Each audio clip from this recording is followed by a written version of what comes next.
on the neck, I want you to lift the rib cage between the two shoulder blades. Therefore, I have to slip a little bit further back in the saddle to make space here that the whipper can come up and I'm not pushing it down with my weight. So, and then I can ask him for a little bit of shoulder inline. The first lateral gait, the alpha and the omega. Shoulder in will help in all kind of situations to get rid of some tension. I ride deep into the corner, I turn the front feet on the second track.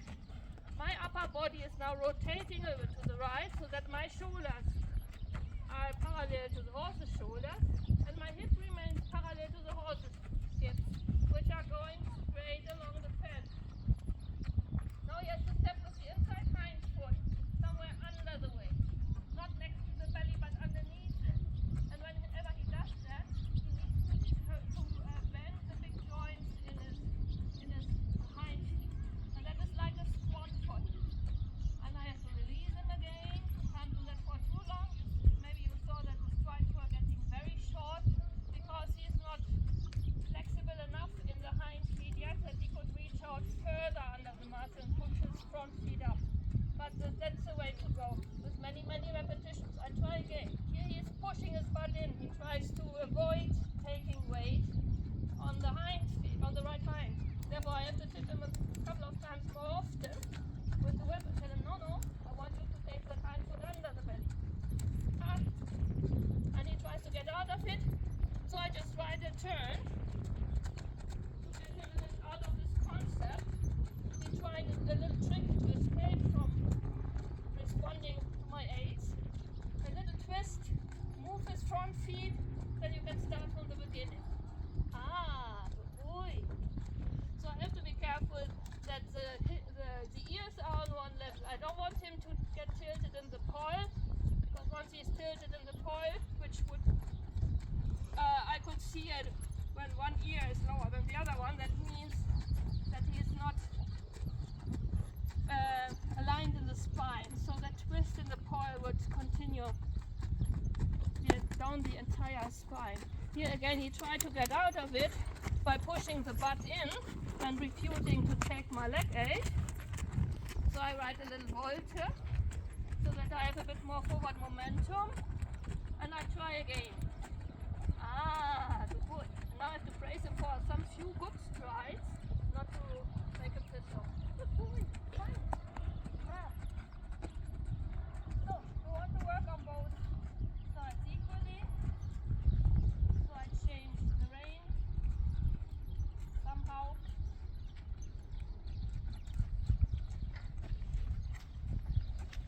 So I had lunched him for the last couple of weeks, so he knows the whip aid comes from the inside of the arena. Therefore I take my whip when I'm riding always to the inside. We want to engage the inside hind foot most of the time, so this is the clearest what I can tell him. He was about to move his shoulder to fire. He was leaning on the inside shoulder, on the left shoulder. Therefore I just showed him the whip in front of his inside eye to get him away from that.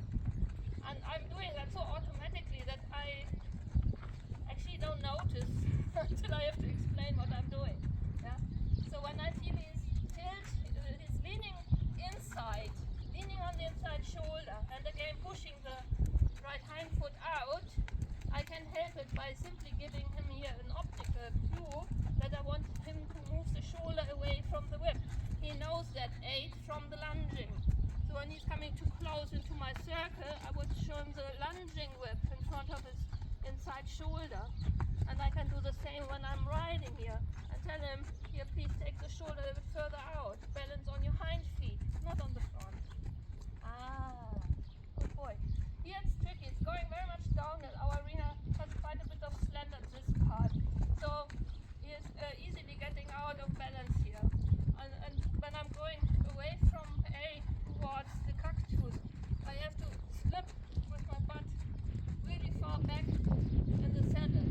That looks a little bit weird. It's not how the end product, but at the moment it's an aid for the horse to shift the weight more on the hind feet and get the weight free to lift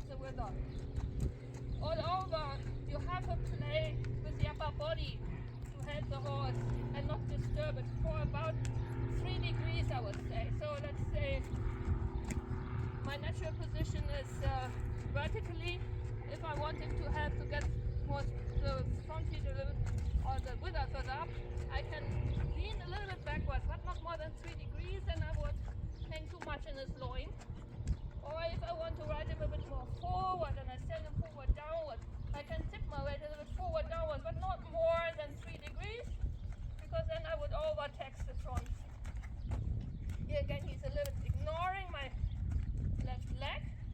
I'm still trying to ride his shoulder in leg position, come with my inside leg, let him cross with the inside hind foot in front of the outside one. And it's difficult for him. You see he's making this very short stride and he starts dancing a little bit simply because the joints are not flexible enough to reach out further under the arch. Ideally, this hind foot should find a point on the ground underneath my butt.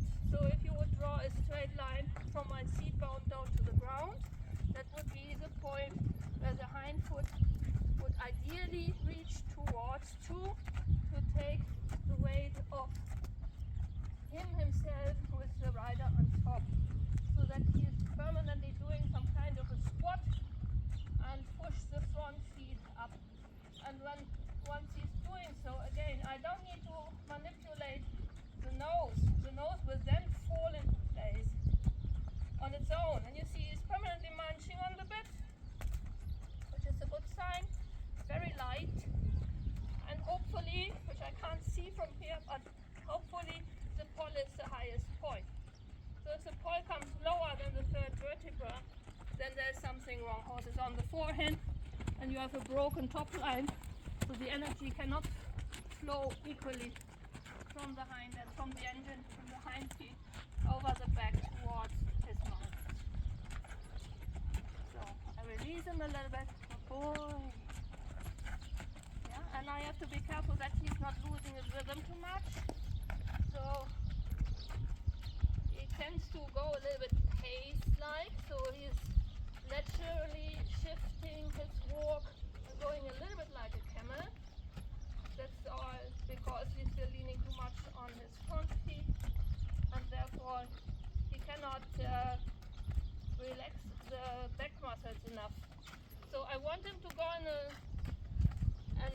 positive tension, so that he is carrying my weight more or less on that ligament, the neutral ligament, which is attached to the coil and runs over the body towards his tail, so that he would arch the ligament like this. And I can sit actually on top of that ligament, so that the underlying back muscle can actually work freely to propel the horse forward.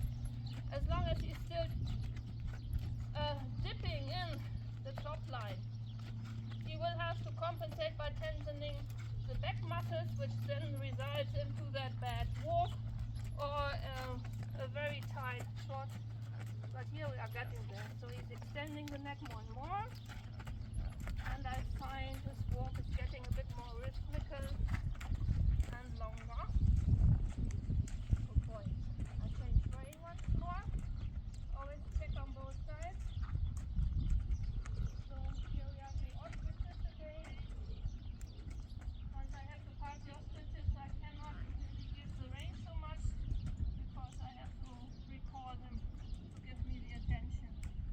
So try again with a little bit of shoulder and left.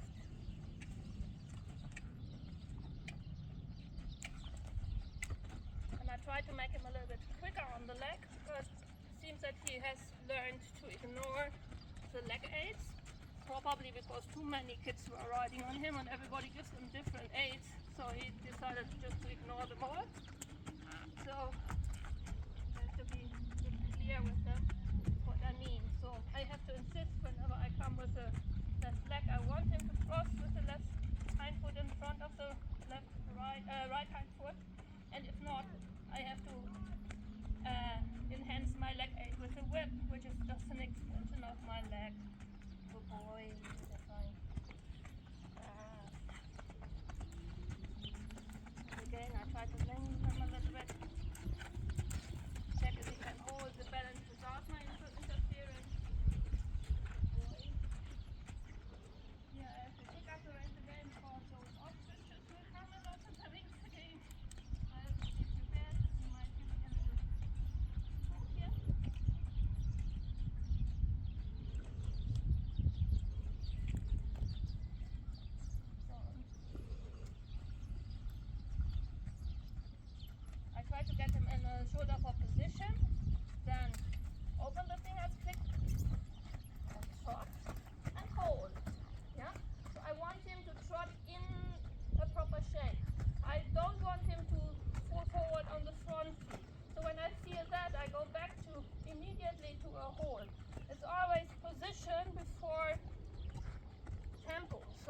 have to get the horse in a position that he can carry us, and then we can add some more forward drive.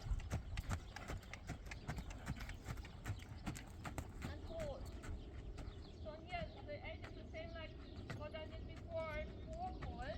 I lift my hands, I squeeze my knees, and I expect him to hold. And then once he got that squeezing me hands on means hold, we can more and more leave the hand away and hold the horse just by squeezing the knee. I put him on shoulder 4, click, kick, stop, and hold. Here we stumbled a little bit, so here's a sign that he was not 100% balanced. The ground he has pretty hard, which doesn't help, and we took him the shoes off, so he might feel that as well.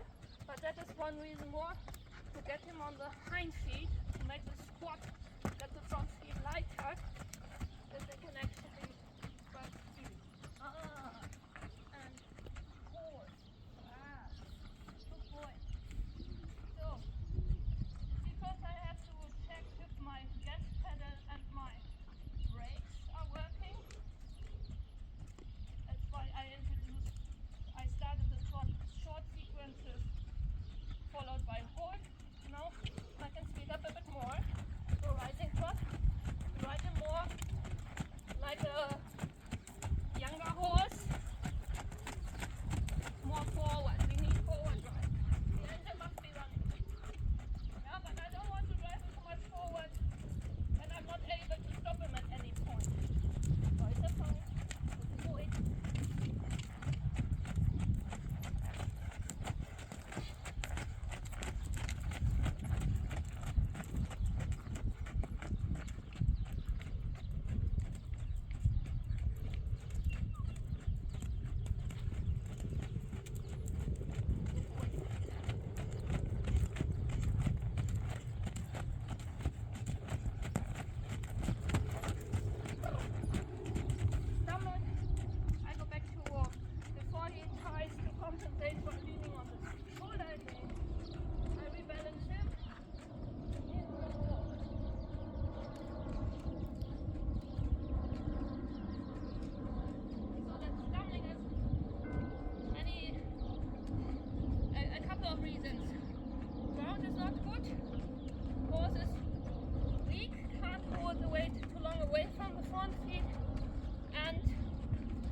Is a little bit thin, so he feels every little stone here. So I don't want to force him to trot, but he just maybe stepped on a little stone. So I give him a little time to recover.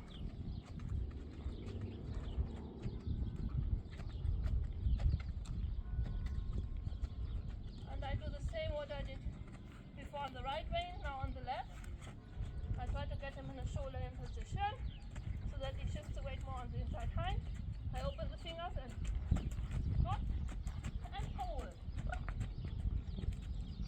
So here's a bit difficult to hold because you are standing just next to the obstacle. But he needs to know that he cannot run away from them. So he can rely on me that I keep him safe as long as he's listening to me. So I have to be a bit strict that he really stops here, even though his nature I would tell him to run away from them. Again, I try to get him in the shoulder in position, open the fingers and trot and hold. Good boy. So you see I still need a few meters to get him back to a hold. I do at least 3 repetitions. Usually after 3 repetitions they can recognize the pattern and they would anticipate what's coming next. And stop. And hold. That was much better, even though we are standing here next to the obstacle. Good boy. Fine. So once I can control the trot in the short sequences and come back to a hold whenever I want, I can try a longer sequence of trot and rising. So the rising trot will, by nature, bring the weight more on the horse's front feet. So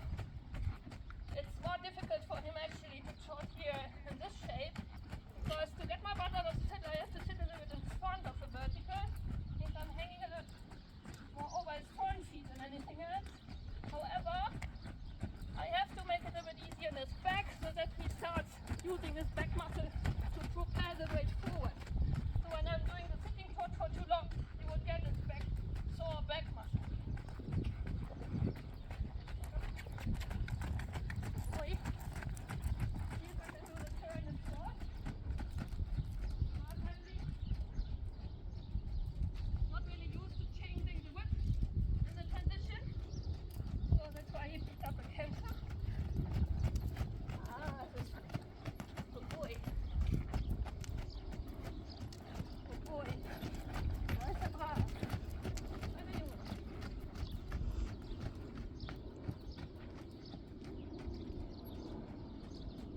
I try to change the direction once more. And I try to keep the trot as I'm running